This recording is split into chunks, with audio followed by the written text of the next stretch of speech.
Hi friends, నేను మీ చిట్టి kitchen logs. ఈరోజు ఈ వీడియోలో అరటి పువ్వు ఎలా క్లీన్ చేయాలో చూపిస్తాను. ముందుగా నేను ఆ రేకులను తీసేసుకొని పువ్వుని సపరేట్ చేసేసుకున్నానండి. అరటి పువ్వు సపరేట్ చేసేసుకున్న తర్వాత లోపల ఆ పువ్వులో కొంచెం స్టిక్లా ఉంటుందండి.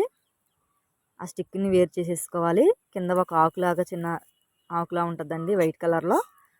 అదిను ఆ స్టిక్ కూడా రెండు తీసేసుకోవాలి. ఆ రెండు ఉంటే ఏమైందంటే కర్రీలో వేసిన ఏదైనా చేసుకున్నప్పుడు చేదు అనేది వస్తుంది. అందుకని వీటిని సపరేట్ చేసేసుకోవాలి. అంతేనండి. సపరేట్ చేసుకున్న తర్వాత నేను చూపిస్తున్నాను చూడండి. అదిగోండి లోపల స్టిక్స్ ఆకులు కూడా నేను తీసుకొని పక్కన పెట్టేసుకున్నాను. ఈ పనికి రావండి మనకి, చూపించడానికి మాత్రం నేను చూపిస్తున్నాను. తీసి అలా ఒక కర్రలాగా అలా చిన్నగా ఒక ఆకులా ఉంటాయండి. ఆ రెండింటిని తీసేసుకున్న తర్వాత పువ్వు ఈ విధంగా ఉంటుంది.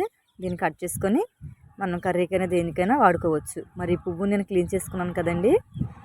మరి నేను ఈ పువ్వుని దేంట్లో వాడతానో నెక్స్ట్ వీడియోలో నేను చూపిస్తాను. అంతేనండి, అరటి పువ్వు క్లీన్ అయిపోయినట్టే. మరి ఎంతో ఆరోగ్యకరమైన అరటి పువ్వు రెడీ. దేనికైనా వాడుకోవచ్చండి. ఇది మనం కర్రీకైనా